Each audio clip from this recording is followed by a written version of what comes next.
Yo! What's up mga kanak-nak? Good morning sa inyong lahat.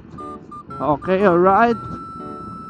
For today's video mga kanak-nak, i-reveal ko kung ano yung gamit kong camera. Kasi maraming nagtatanong, anong gamit mong camera, Lods? Drone ba yan? May cameraman ka ba daw? Ay, Will you please repeat it? cameraman ba daw ako? Sabi ko, hindi naman tayo big time para may cameraman. Sa totoo lang mga kanak-nak, ang gamit ko pong camera ay Insta360 ONE X2. 360 kasi nakukuhanan niya ang buong paligid. Halimbawa, may nakita kang view sa left, yun, pwede mong tignan sa left. Ngayon, may nakita ka na naman sa right, yan, right, pwede mong tignan sa right, sa taas, tsaka sa baba. O, di ba? Di ba?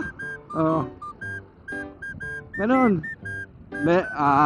Ulitin ko pwede kang tumingin sa left, sa right,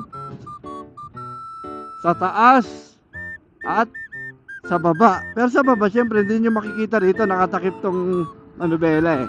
Pero pag hawak mo lang yung Insta360, yun, okay, makikita yung baba.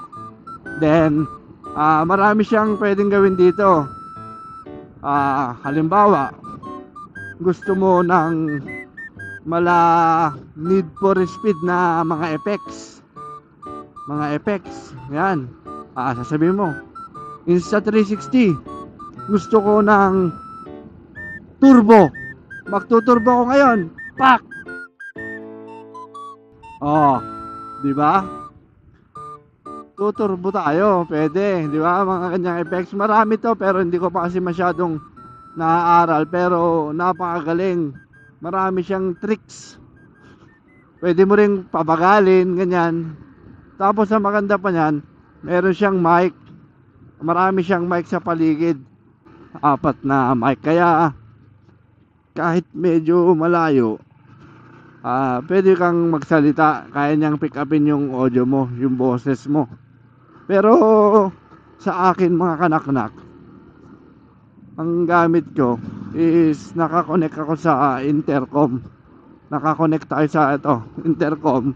Nakakonect siya sa Insta ko. Kaya may mic ako dito sa loob ng helmet. Kaya mas malinaw, mas malakas. So yun ang gamit nating yun ang gamit nating camera mga kanak-nak. Kaya share ko lang para alam nung mga nagtatanong kung ano ba daw gamit kong camera. So ingat tayo lagi mga kanak-nak, and God bless. Alright, thank you for watching mga kanak-nak.